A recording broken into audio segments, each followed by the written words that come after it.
Hi everybody, welcome back to my channel. Today I'm going to be talking about my EP, Bedroom Summer.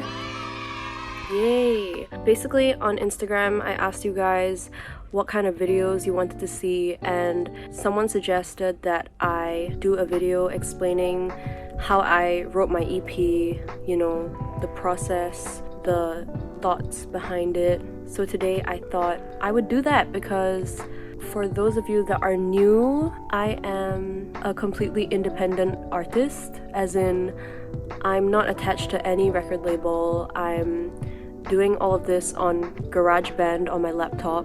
So I guess it would be insightful for people that are interested in writing their own music and aren't signed onto a record label either. Yes. So to start off with the basics, the title of my EP is Bedroom Summer, and there are a total of 5 songs on the album. The inspiration behind the title came from the nature of the EP. Basically, I wrote this EP during Circuit Breaker in 2020. So the whole of May/June holidays, which I guess some could call summer, was spent in my room. Hence, Bedroom Summer, since I spent my summer in my bedroom. And honestly, at first, I wasn't even thinking of writing a full EP. I was just interested in writing a few songs, but my friend Xavier actually suggested that I just make an EP because I had so much time anyways. Even though I was studying for A-levels, since I had time, he was like, why don't you just make an EP, bro? And I was like, hey, that's actually not a bad idea. So I decided that my EP would have 5 songs in total because my creative juices do have a capacity, and 5 songs was my limit at the time. And I saw it as an opportunity to collaborate with friends that I knew were also interested in music. So for this album, I worked with Xavier and May. 3 out of 5 of the songs are collaborations in terms of songwriting. So I was really glad that I could share the experience with a few friends and create music together. Yay! Okay, so now that we've done an overview, I think I'll go more into like the individual songs and the inspiration behind them. So the first song on my EP is Take Me Back to April. Take Me Back to April is a song written fully by me, as in it was not a collaboration, it was just me. And it is kind of based on a true story. I don't really want to go too into detail about what happened, but to be honest, the lyrics tell the story itself. Basically, met a guy a while ago, some stuff happened, he left. And when I say left, I mean he left Singapore. That's why there's a lyric that says, disappeared into the sky. Little did I know that was the last I'd hear from you. And then you disappeared into the sky. Because he got on a plane and disappeared into the sky, basically. Yep. So in terms of lyrics and storyline, this one is the most based on a true story. And in terms of like musicality, I was really interested in creating a song that was like piano based.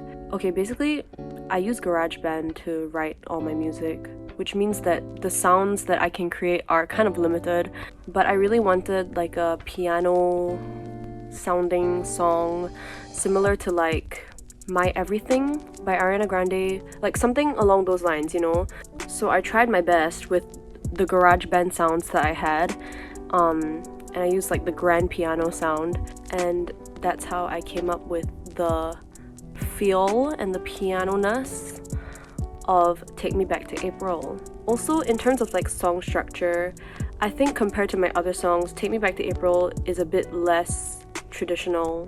And when I say that, I mean that like the bridge doesn't really have a repeating tune. It kind of just goes on and then just goes back into the last chorus. And I kind of like that. I don't know where that creative flow came from because I've been trying to find it again to write new music, and I have not found it yet, which is kind of sad. But anyways, to be honest, I think Take Me Back to April is my favorite song on the EP, just because it is based on a true story, so I relate to it quite a lot. I also really like the tune and the piano background music. So yes, that's about it for Take Me Back to April.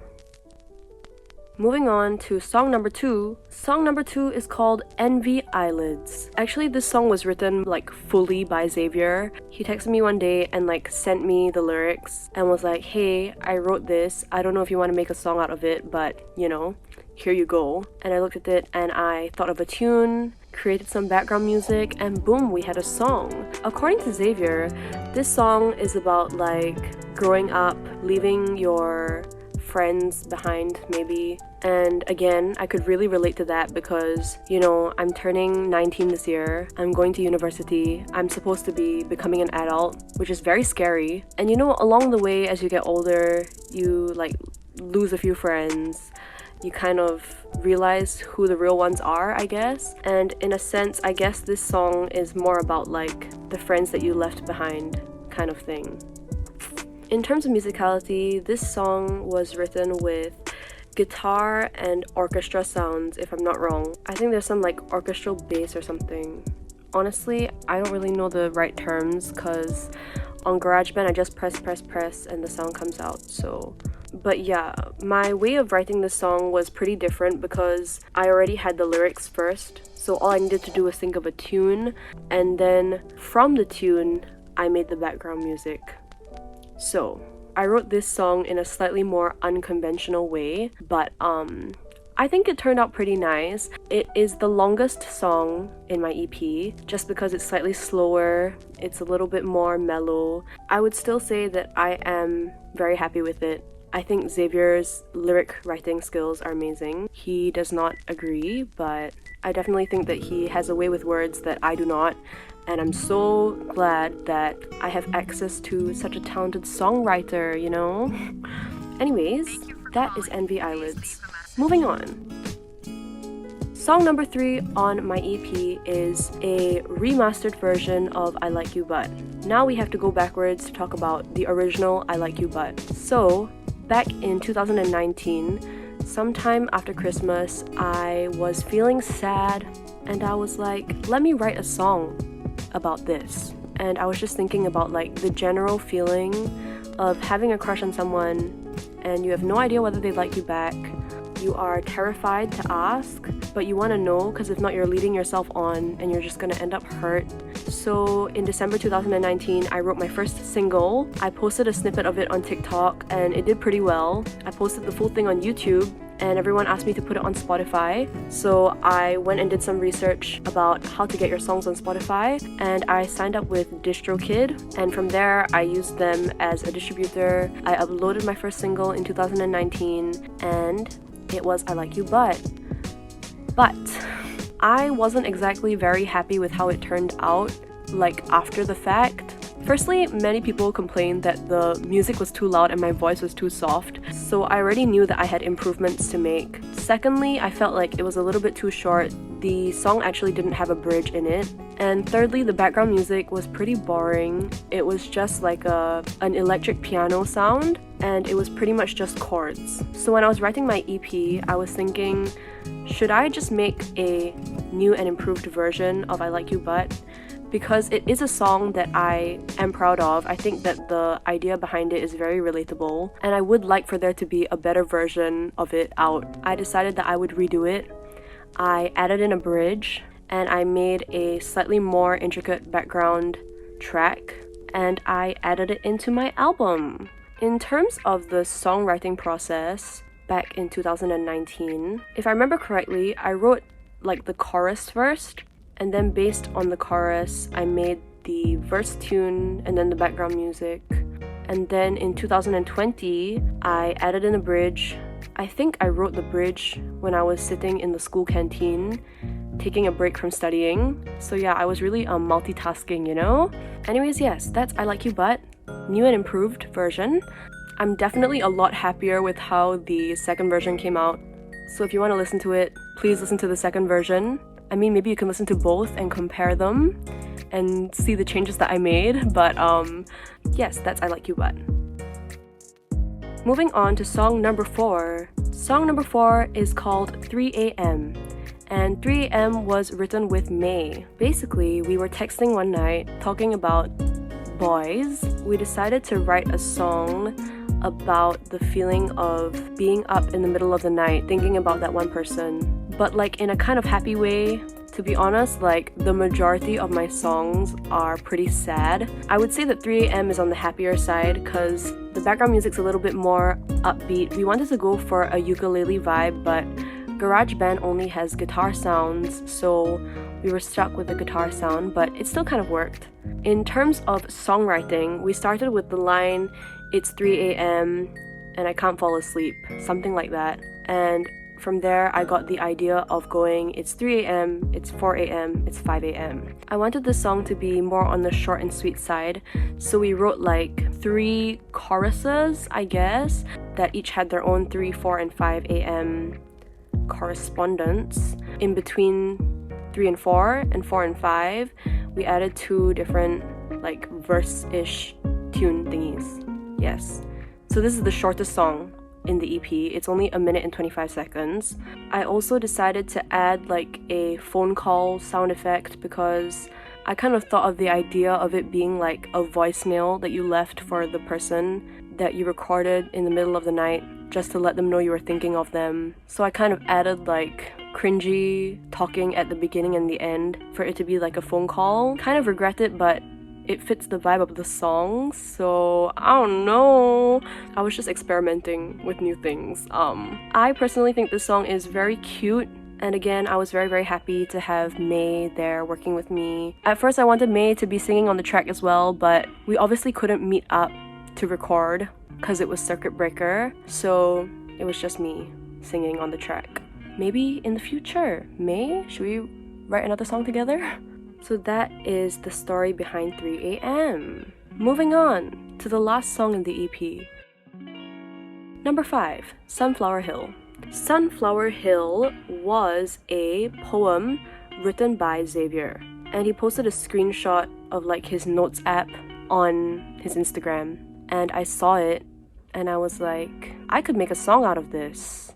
Without his permission, I screenshotted it and I made a tune for the words, and I just like texted him and I was like, I know it's a bit weird, but I made a song out of your poem. I'm sorry for being creepy, but I think it sounds pretty cool. And he listened to it and he was like, dude, this is sick.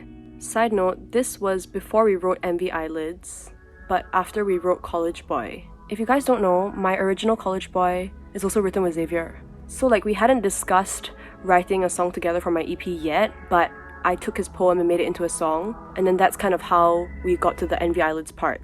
But anyways, so after I sent him the tune, he was like, dude, that's sick. Yes, go ahead, make it into a song. So I did.